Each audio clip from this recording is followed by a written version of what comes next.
Elle suscite les différentes thématiques de santé susceptibles d'impacter négativement les activités économiques des bénéficiaires de la microfinance sociale Asilasimé Solidarité, du cancer du col de l'utérus au paludisme. Tout ou presque a été débattu à travers les différents cadres d'échange prévus pour l'occasion.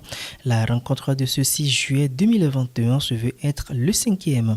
Au menu des discussions, le cancer du sein. Nous avons mis en relief la définition du cancer du sein.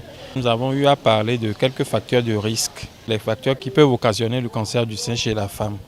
Et après cela, nous avons mis l'accent sur l'autopalpation des seins et la prévention. Cette formation s'inscrit dans le cadre du deuxième volet du projet Accompagnement des femmes vulnérables vers une autonomisation économique, un projet porté par Asilasimé Solidarité depuis janvier 2021. Ces cadres d'échange et les sensibilisations sur les thématiques de santé sont bienvenus dans le projet parce que si les bénéficiaires ne sont pas en bonne santé, les activités aussi seront impactées négativement, c'est-à-dire les activités seront bloquées. Et quand les activités sont bloquées, les dames seront tombées dans l'impayé. Et quand ils sont dans l'impayé, ils sont dans des problèmes. Et leurs conditions de vulnérabilité s'aggravent encore plus que ça. L'objectif est donc clair et les bénéficiaires en ont également bien conscience. C'est bénéfique pour nous parce que pour aller flatter le sein dans les hôpitaux, la lumière là juste c'est 1 million.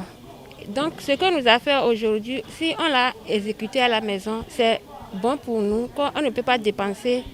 Et nos bénéfices qu'on a, on peut prendre ça pour faire nos besoins quotidiens à la maison. Ce 5e cadre d'échange se veut être le dernier prévu dans le cadre de ce projet de 8 mois. Nous tendons vers la fin du projet.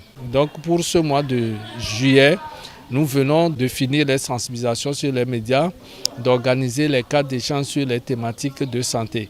Toutefois, nous continuons avec les formations dans les groupes pour la gestion de l'activité jusqu'à fin juillet. Et en août, nous nous arrêterons pour faire les rapports, le bilan. L'initiative est soutenue par l'Organisation internationale de la francophonie.